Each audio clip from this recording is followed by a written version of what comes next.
So Are I you just a have level 2 or 3 or both? For FDA research, are you level 2 and 3 research? We do there's different phases of trials. Right. So there's phase 1 through 4. We do not do any first to human at our site. We do have a site down in Miami, Florida that does first to human trials, but our site does phase 2 through 4, Oh, wow. typically 3 and 4, where they're just kind of Looking at different. Tweaking it. getting larger numbers for Yeah. safety and effectiveness kind of data collection. So yeah, I don't have my thing, but we'll just, hopefully you guys can kind of see this. This is who we are. So we've been in business there since 2002. Actually, this started by a local psychiatrist, Dr. Bernadette D'Souza, and the clinic originally started up at Good Sam North.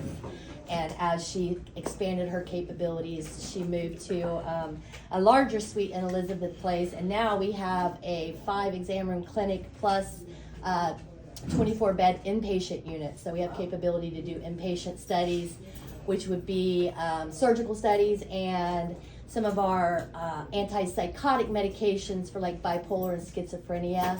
Those patients would be on our inpatient unit for safety.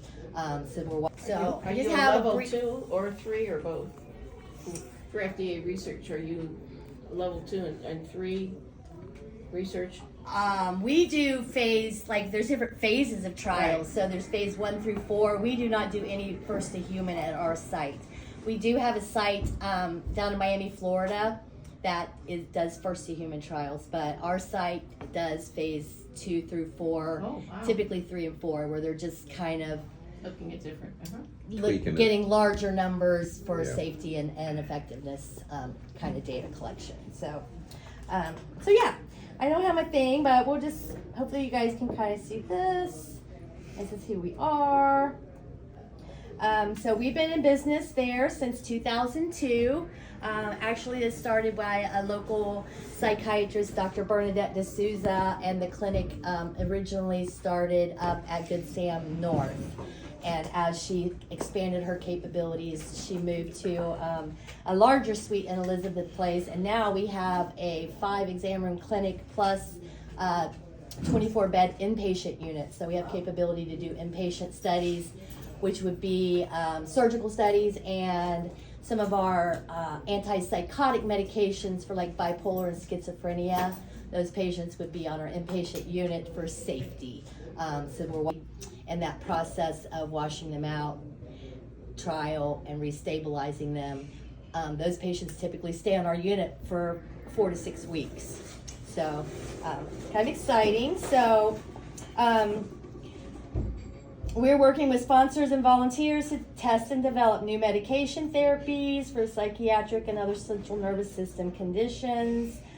We conduct our outpatient, inpatient sites, provide data for the effectiveness and safety of these new medications. So these are some of the indications we treat or we test for is depression, bipolar, schizophrenia, PTSD, anxiety. We have done some studies with migraines before. We've done some studies. We've done one study since I've been there with children, but typically most of our studies are with adults. We did have a childhood anxiety study when I first started there 5 years ago, which is very hard to enroll for because nobody wants to make their child in a clinical trial, but kind of go through that.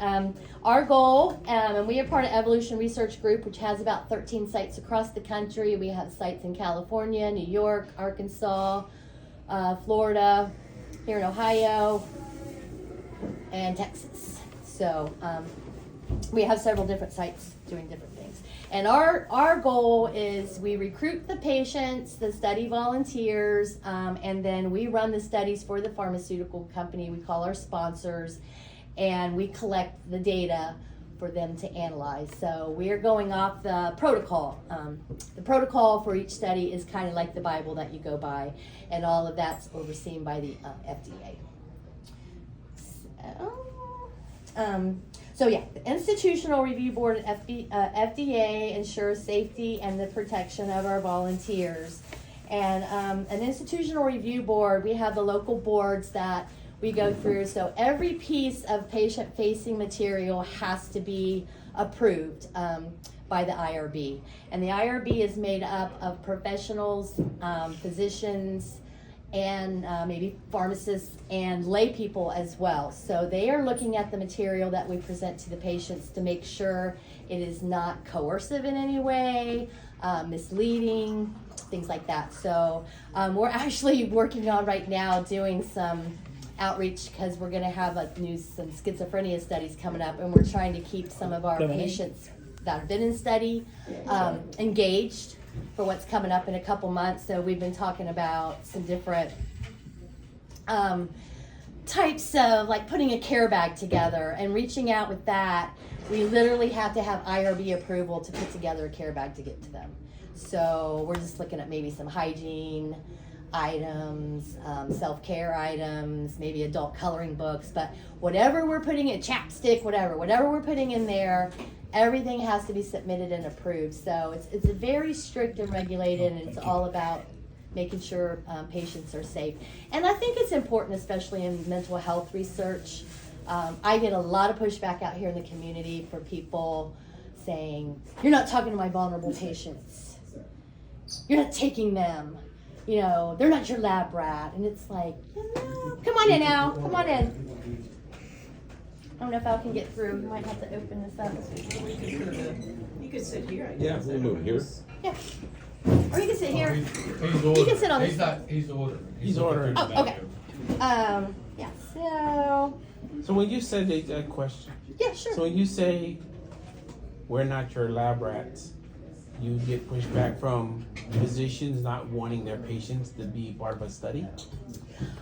Sometimes it's physicians. I recently had gotten into, for example, the shelter house, women and men's shelter house down in Cincinnati, and they are state funded type of program. And they had I've dropped stuff off there. We've dropped donations off. Our company's very generous with things like that. And all of a sudden, their director of social services, when I was down there last Friday, hard stop. What are you doing? What are you telling them? We have our own addiction program here, and this is conflicting with what we're trying to do.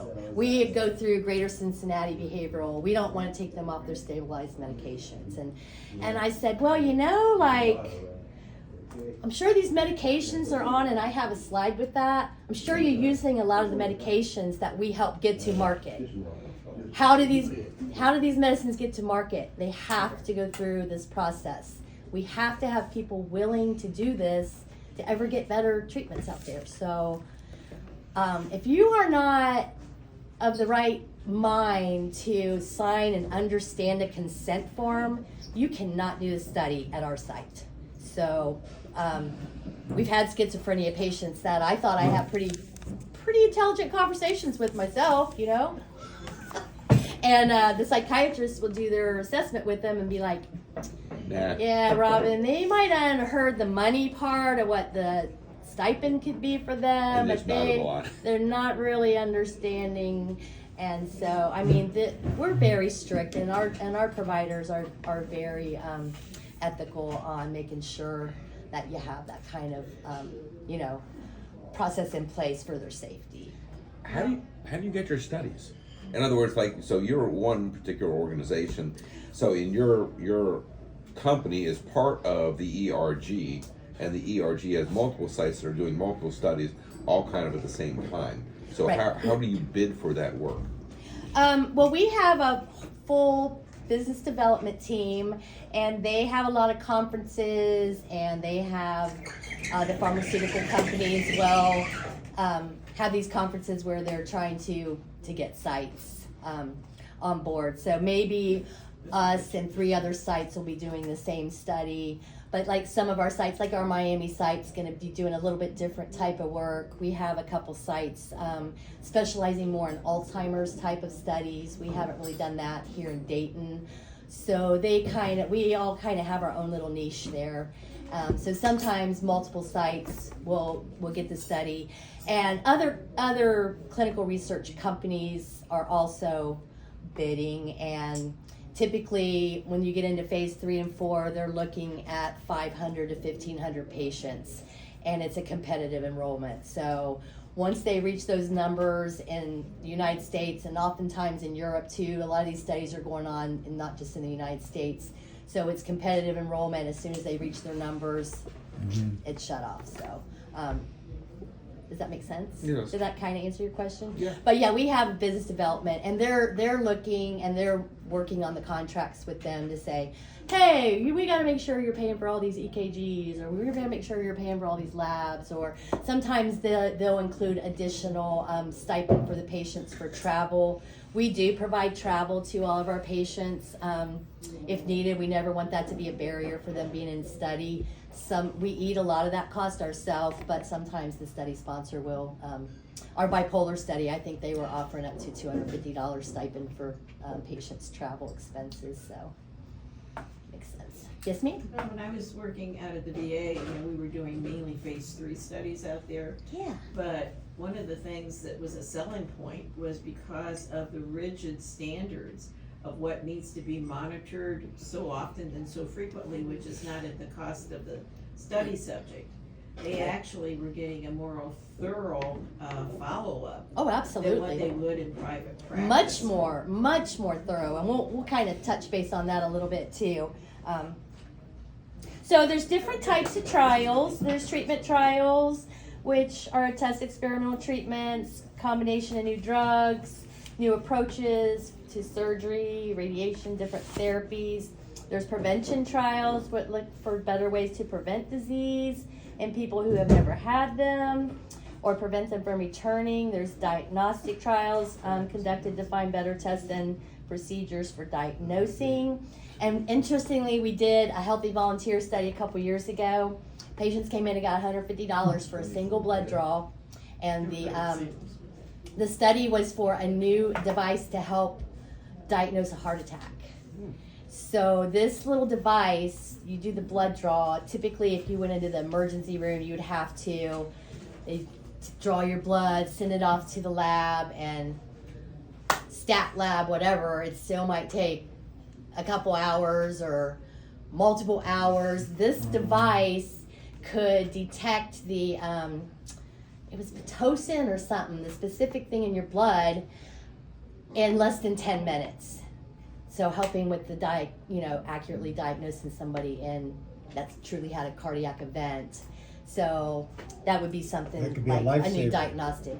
That could be a lifesaver. Oh yeah, it was very exciting study. Screening trials find the best way to detect certain diseases, which we don't typically do that. Although sometimes when people come in for screening with our physicians, we do find health conditions that they have that they didn't know they had. High blood pressure. One of our doctors, even from the labs, was able to diagnose a patient had cancer. Just from looking at his lab values being so off in the follow-up. So. And quality of life studies to explore ways to improve comfort and provide improved quality of life for individuals with chronic illnesses. So that could be some of our schizophrenia mental health studies. And the treatment trials, obviously, we do. So the progression of human trials is phase 1. Typically, it's a few weeks and very few patients. So that's after the animal testing. And then phase 2, we get into hundreds of patients, testing the effectiveness and safety of the medication for side effects. Phase 3 could be thousands of patients. And then phase 4 is like the long-term safety types of studies. So it takes about 7 to 10 years for a medication typically to get through all of this and make it to FDA approval.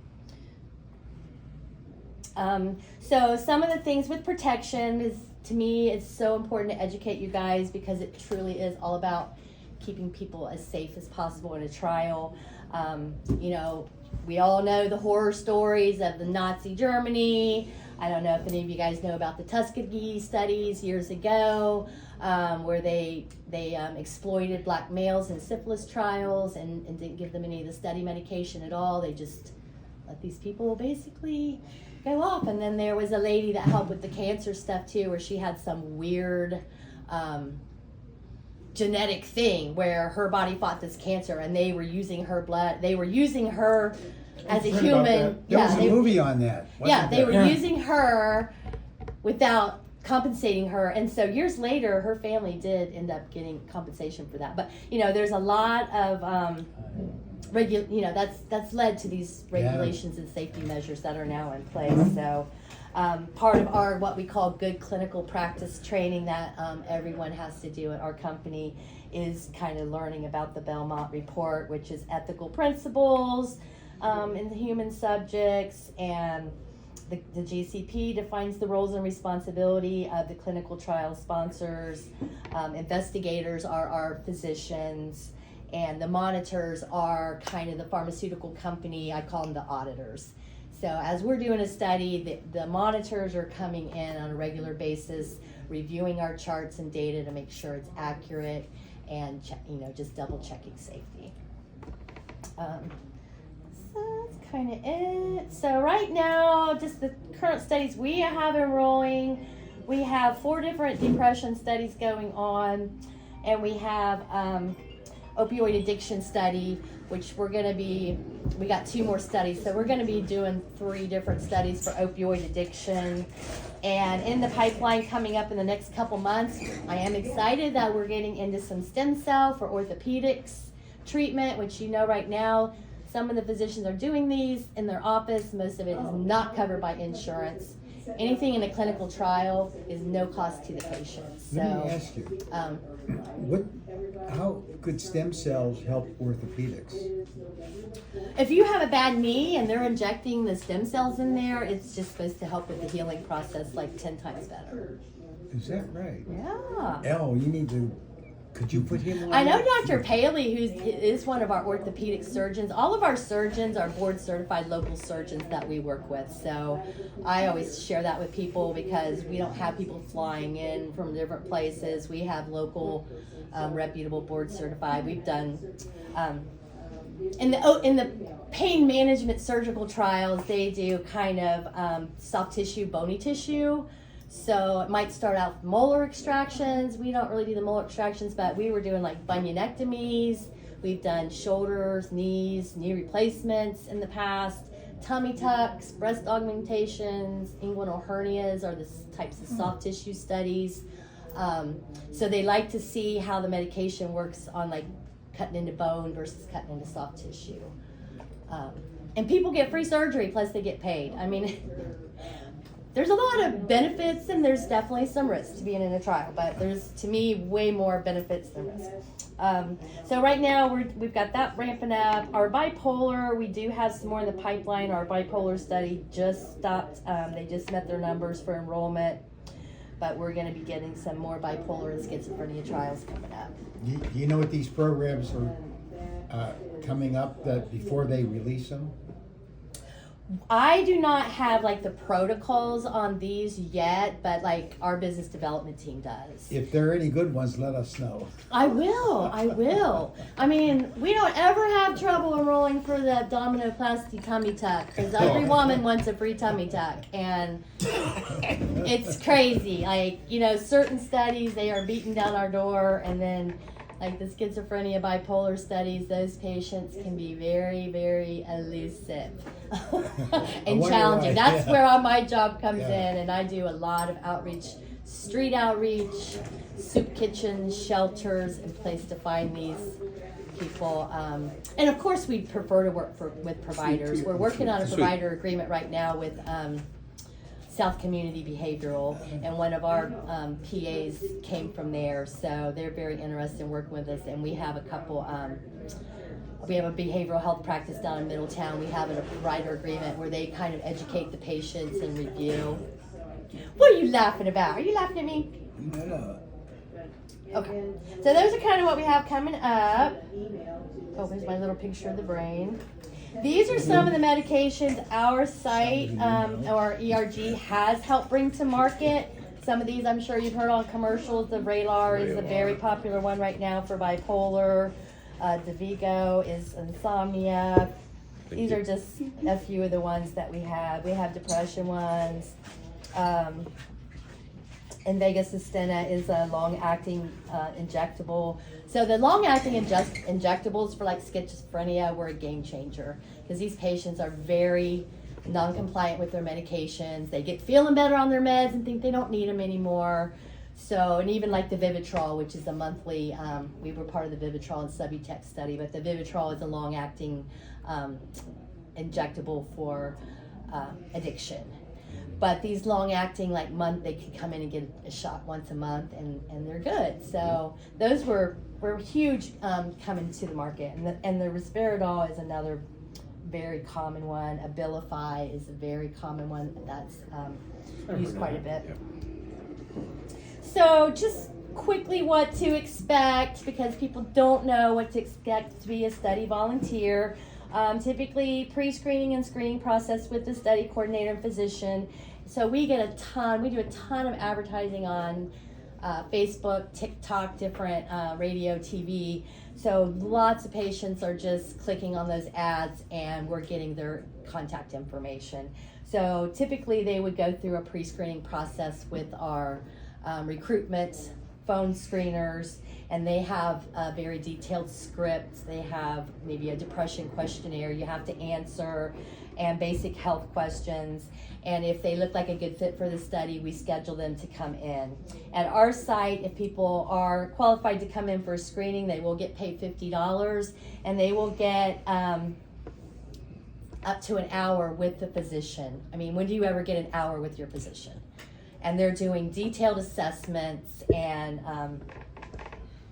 if they qualify to screen and decide to do the study, once they come in and screen and they say, yeah, this sounds good, and yeah, you're a good fit, that's when the physician goes over the consent. The consent is usually a 10 to 20 page document that reviews everything they're going to expect in the study, how many visits, what's going to happen at each visit, how much you get paid, how long the study lasts, how many follow-ups. If you have to keep a diary, a lot of times they have, we'll give them a phone to use where they have to take a diary. Some of them, they have to take a video of them taking the pill to prove they're taking the pill. I mean, it's pretty crazy, some of the stuff they do to make sure people are compliant.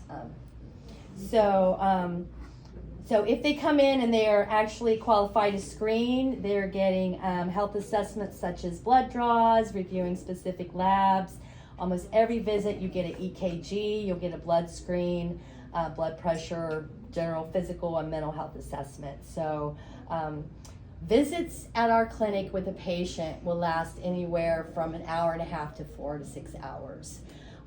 So they are getting compensated for that time, but that's just how detailed the assessments are. And that's one of, to me, the other benefits of doing research is you're going to know more about yourself, your health, and your condition than you ever knew before.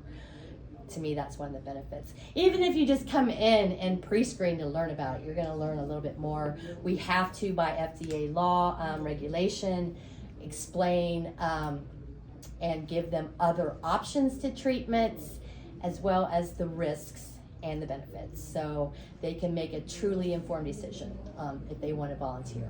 And study volunteers are volunteers. If they could get placebo in our studies. Most of our studies are double-blind placebo, so there isn't a chance they're not getting the medication, and that's just part of the scientific process.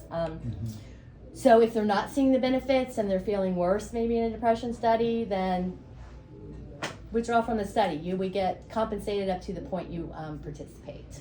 So it's not like an all or nothing. So sometimes people aren't seeing the benefits, or maybe they're not liking the side effects. You know, the goal is always more effective, less side effects, but it's kind of part of the research process to review that data.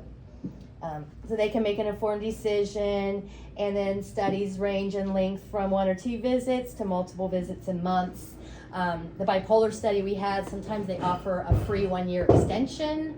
Sometimes we have open label studies where they can continue on the medication for free for up to a year. So if people are liking the medication and it's not FDA approved yet, they can still get like up to a year of free medication. So. Do they get any discount on the meds after they field? Because again, some of the meds, I know that, I mean, obviously the pharmaceuticals are in the business, so coming out with the drugs, and Right. I don't know what the X number of years they have the patents, and then after that, then that's when the generics come in. Right. But like, Well, typically, like you'll see on AbbVie, where they have those commercials of a new something coming out, and they'll say, "Reach out, you could get this medication for only $5." But other than our 1 year, like our extension, That's it. typically not. Sometimes we get coupons and stuff for different stuff that come in, and certainly we just leave those out in our waiting room for people. But Nice.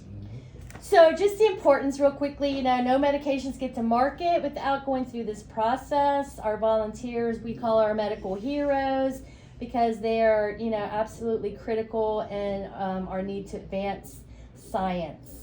Understanding that patients have many, many rights, and it's very important, and that they're compensated for their time to participate. Like I was saying, they get the full physical workup and a lot of mental health assessments as well, and just get a lot more time with the doctor than they ever would. So we always looking for volunteers and just looking for people that are helping us advance medicine.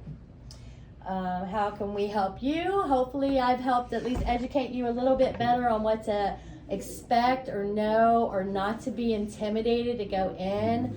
I wish I could tell you we had a Moderna 50 and over flu vaccine, but it is put on hold, and by the time they reactivate us, everybody's going to have their flu shot. We probably got about 80 people done when they put the study on hold.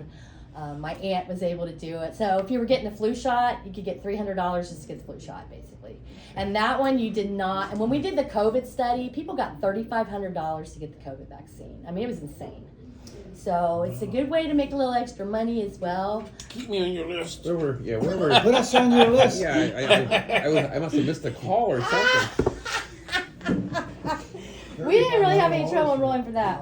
So I'm out here, as always, just trying to bridge these gaps in the community and provide information, because as I've gotten out, I've just seen that people just don't truly understand it. We don't have any microscopes, lab, we don't do any of that at our site. A lot of the universities do have that more initial cellular level, but certainly people are not lab rats at our clinic, which, is that persona stigma that's put on research. And that's it, guys. Thank you. Do you have any other questions? I just gave you guys a little bit of information in the folder. And these are like from an independent nonprofit that just kind of say debunking common myths, things to consider when you're considering participating. So these give you guys some helpful tips. And this one just tells a little bit about our site. And right now, the only studies we have actively enrolling are the opioid addiction, and we have the 4 different depression studies. Like we just did one with the ketamine. The ketamine's the big buzzword with depression right now.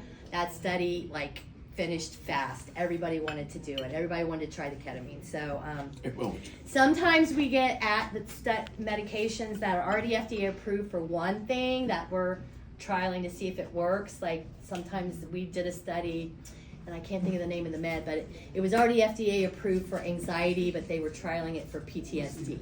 So sometimes we get those studies. Sometimes we get a study where if you're already on an antidepressant or medication, it's an add-on, kind of like the Rexulti. You've probably seen the commercials for, where maybe your medication is not quite as making you feel quite as happy as you want, so they have add-ons. So there are some different ones like that. So for me, you guys, everybody knows somebody struggling with opioid addiction. Please share. Those patients go through a clinical buprenorphine taper down period, and this new medication, they're finding 50% reduction in cravings. It's very positive initial results. The patients can make about $1,400 to do the study. They don't get it all at one time. We're very careful about giving addicts too much money, but it's a very exciting study. And with the opioid crisis, if you guys know anybody, share my card with them. If you need anybody, All right, we're done. I had turkey. If you need anybody, just go Had potato soup on the too. corners of these streets where they have stoplights and everybody. Pretty much. I go down to the House of Bread a lot and the shelters, and I was saying like the funded shelter. The faith-based shelters welcome me with open arms typically, but the gateway shelters here can't come in. I mean, they're very strict on stuff. So to me, The people. pharmaceutical company. We want to be seen as a resource for people. It's not for everybody, but if you're not liking the results of your medication or the side effects, So if a they clinical trial find could that the be for you. medication is making a difference, That's then it. they can put it on the market. any other questions? And it's part Very of your good. I research never knew what you budget did. to get new medicines.